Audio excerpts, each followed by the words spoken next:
Mark, you ready? We are ready, sir. First, what a great college football game. And we're seeing so much parity in college football. And it's like a roller coaster when you hop on it. You feel like you're in good shape. And then you go back down, you come back. But one thing this team hasn't done this year is won a tough game at the end and found a way to win.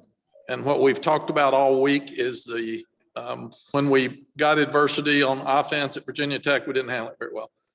When we had adversity at Georgia Tech and turned the ball over so much, the defense finally cracked and we didn't hang in there like we normally would have. And then last week against Florida State, we're up 10-0 to start the game in the first quarter. Then they get the 60-yard run and it looks like we let up and we just lost our confidence. So I don't know if it's frustration. I don't know if it's disappointment from the expectations that they know we haven't handled them. They're letting each other down. They're letting the fans down. I don't know. So tonight we said we're playing a very, very talented team, probably as talented as we'll play. And there's going to be some ups and downs. There's going to be some adversity and you're going to be in trouble. Just find a way to win. That's the only thing that's important tonight. So there'll be all the coaches will want to out there. I want to gripe about this and gripe about that. I'm really, really happy that we beat Miami and give them credit. Quarterback played well. We let them off the field too many times on 3rd and 4th down, but we had the great 4th and 4 stop that might have won the game before the interception at the end by our two backers and Coach Bateman put them in the right place. But with Jeremiah tipping the ball and that thing stayed in the air for about an hour and a half. I saw it go through Ritzy's hands, and I think it might have been Vahasek. They were all fighting for it, and it was all tipping. I said, somebody just get that ball, and obviously we did to make a play to win the game. So entirely too many penalties. I think there'll be some we'll probably send to the conference office tomorrow to be reviewed, but we'll keep looking at that every day to see if we can do a better job by having fewer penalties. Sam Howell was unbelievable with his ability to make plays with his feet. So just thought the kicking game was really good. We were so close to blocking 2 punts. We were right there and just couldn't get there. And we had a great kickoff return. But the most important thing and the thing that I'm so excited about is we found a way to win. And winning is all that matters in this business. And let me say, Manny Diaz has done a good job. They've got great young players, and they played their hearts out tonight. You sit and watch their Virginia game the night they played. They had Virginia beat, and they missed a field goal with one of the best kickers in the country right at the end. And they kept fighting and came back. They had 80 yards total offense at halftime, ended up with 400 and something. So they had entirely too much the second half. And took a drive from the -4 yard line all the way down to score and go for 2 and make it. So that team hasn't quit on him and they continue to fight. And you got to give them a lot of credit. Questions? Thank you, Coach. We will begin with Patrick Welter. Mack, I know there was at your own 31 there, that final 4th and 6, but what was it about your defense that gave you faith to punt the ball there as opposed to giving it to Sam Howell to have one play to win the game? Well, I'd rather us made the first down, but we looked really bad those last 2 offensive series. I'm going to have some conversations about why. I know that we were trying to run the ball, and I know that we wanted to milk the clock and get rid of their 3 timeouts, but they still had a chance to win the game, and we've got to do a better job of using the clock, but still trying to make sure that we score. And if we had scored even 3 points when we're in pretty good position there with the drive before the last 2, we get a field goal, that makes it a 2-score game with 14 points and puts them in a lot more trouble than with 11. So, but I didn't think, I thought the offense played really well tonight. They did some great things, but I didn't like the way we handled the last 2 series. Andrew Jones, go ahead. Coach, can you put into words the exhale, the feeling of relief you must have felt after Cedric caught that ball, the way this thing was trending the last 2 quarters? Andrew, we really can't. I don't think it's sunk in yet. It's kind of like the Duke game. I saw it, and I wanted to make sure it was real. And then you start seeing all your players rush out to the hash mark. You're trying to get them and get them back. And as soon as I get through with you guys, I think I'll probably really sit back and say, this is really cool. What a great win for this program and what a great win for these kids. A lot of people will parse a lot of the different things that didn't go well in this game, but can winning a game like this when so much didn't go right and you could have lost, is that sometimes that's something that you can really build on and can ignite a team and launch it forward? Yes, it really is, Andrew. We're at a point in our society where there are a lot of people negative about everything. And I'm not going to be negative about any of this. What I'll do is I'll go home right now and I'll grade the video 4 or 5 times, like I've said. I'll look at it. There'll be things we can fix tomorrow, but these are kids and both teams are really good. And what's a shame in college football now, people will be all over Manny and his kids played a great game, just like they did against Virginia. There should be a real positive for the Miami program for how they played and how they handled everything. People will be on us about things because certain people just can't help themselves. And one of the things I love about fans is they love to coach. That's why they come. They get into, you should have done this and you should have done that. And really and truly, it's a whole lot easier to coach when you don't have to. I did it for 5 years on TV, man. I could say anything I wanted, and I didn't know that coach, the kid was sick. I didn't know he was late. I didn't know he was hurt. I didn't know why he substituted, but I could answer it because I didn't have too much information. So I don't mind people being critical because that's part of the reason they come. It's part of the reason they like it. Well, what I've got to do is go fix it. And but if you're a North Carolina fan and you can't be really excited and celebrate tonight, you're probably not the fan we want you to be. You should be in coaching instead of being a fan, because this is really cool. And it was a great win, and I'm proud of these kids. Thank you. Thank you. Let's go over to Michael Coe. Hey, Coach, you've been doing this a long time. I mean, when you look at this game, so many points on the board, all the penalties, the Miami near comeback at the very end. Have you ever been in a game that's played out this way? Like, have you ever coached in a game like this before? Michael, I probably have 33 years and 12 to 13 games every year is a lot of games. So, and I've been lucky enough to win a lot more than I lost, but I mean, we lost 3 seconds left to Texas Tech when we were #1 in the country. And a whistle blew and our player stopped and let Crabtree catch the ball. So, I mean, we beat Nebraska on the last second field goal where they thought the clock ran out because Colt McCoy was throwing the ball away, and that put us in a national championship game. So it's all about winning. And what I don't understand right now, Michael, it seems to me like more than ever, this one game doesn't lead to another. It's just crazy. You don't even know who's going to show up. So you've got to coach as hard as you can, try to get them ready to play, coach as hard as you can during the week, and then manage whatever happens during the ball game. And our penalties at the first of the game were tough penalties on defense.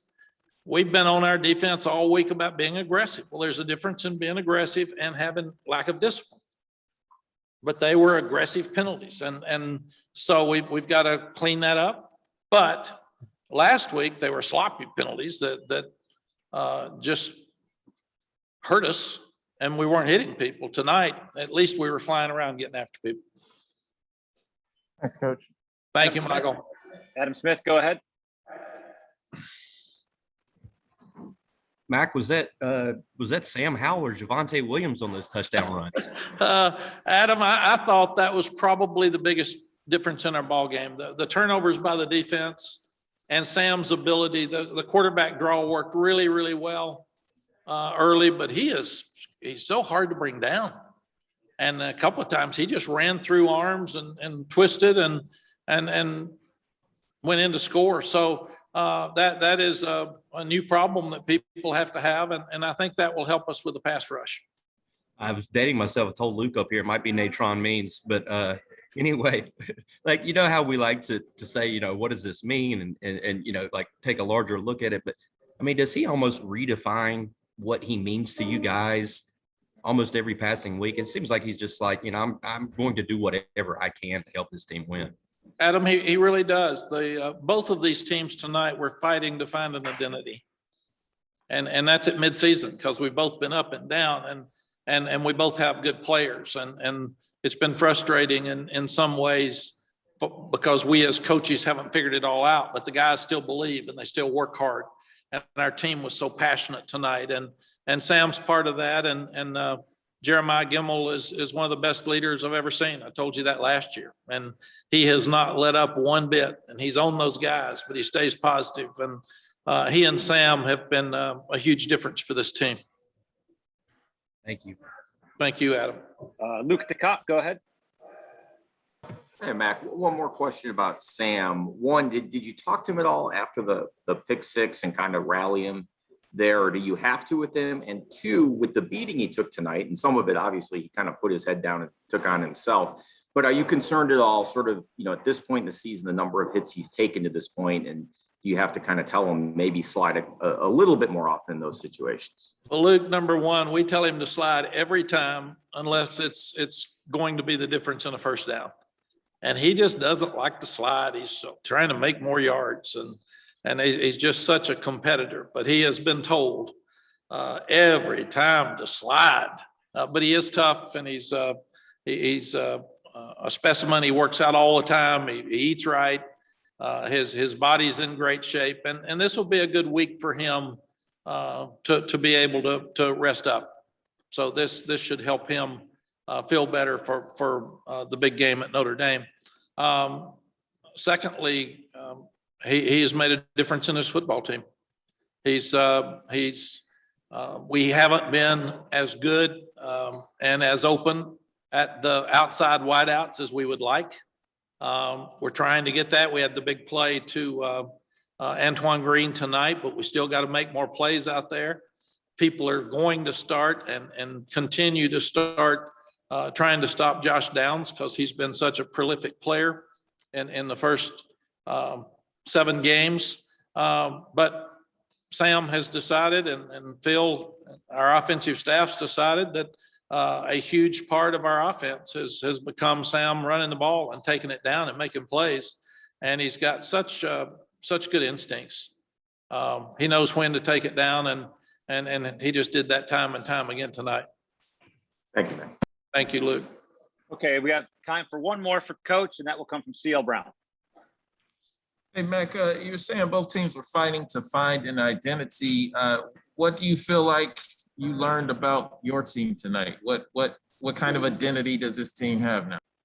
The only thing that matters, CL, in the end is that you're passionate and you're confident and you leave everything out on the field and you find a way to win. And all of that happened with our team tonight. And like I said, the negative people that want to beat everything up, they were probably negative about the movie they saw last week, and probably about their lunch they had and about the dinner they had the night before the game, because this is a real positive for our program. And I am really, really excited about it. And let me say too, CL, that our fans were a difference tonight. Students have been a difference every game, but our fans, it rained, it stormed. They came, they were really, really loud. They picked our guys up throughout the game. And I thought they also affected the young quarterback for Miami some, even had a false start on their punt. So I really appreciate the fans and what they meant to us tonight. And can you kind of expound on Cedric Gray's performance? There was the play, I guess it was the second quarter, where he could have basically just given up on the play and allowed the touchdown. He ended up making a diving tackle at the 5. I kind of felt like that effort kind of extended on to later in the game when he had a couple of interceptions. Yes, you'll have Jeremiah coming up here in a minute, and he can talk about Cedric because he's his mentor and leader to the young guys that are out there. But Cedric was not that highly recruited, and he was a safety and inside receiver, like a slot receiver in high school. So he's got great hands and he's got great effort and he's real smart. And Jeremiah's teaching him so well, and Coach Thigpen does a great job with our linebackers. But every time Cedric plays, he gets better. And you think he's only played in like 6 games in his college career. And we're going to have somebody take Jeremiah's place next year, like we had to replace so many of those great players last year. So it'll be fun to hear him talk about Cedric, but Cedric just plays with more confidence every day, and you can see he can really run. And I thought I might have missed it, but it looked like Tony Grimes made a great play on the first slant when the ball popped up that Cedric intercepted. And then we had a great defensive call on the second interception with Cam Kelly, and Cam's got outstanding hands because that's he had the great interception against Duke as well. So I think that Cedric's just going to keep getting better and better. And like I said, when Jeremiah comes up here, he can talk to you about Cedric. But Cedric, like Jeremiah, works every day. He brings it on the practice field every day. He loves to play. He's passionate about playing. And you can't say enough about young people that love to compete. And what we would like to give these guys before they leave is confidence in themselves, because a lot of people don't have that. And that's a very difficult thing to live your life without confidence. We'd like to have them learn how to overcome adversity, which our guys did tonight. They had time and time again that had a chance to put it away, and we didn't. But we won the game, and that's important. And you've also got to be passionate about something, and give everything you've got to whatever you're involved with. So confidence, handling adversity, and competitive and passionate enough not to be afraid to lose, not to be afraid to put yourself out there, but to make sure that you give everything you've got. And then usually if you do that, the outcome will be yours. All right, Coach, thank you for a few minutes. Please go home and enjoy the victory. Thank you, guys.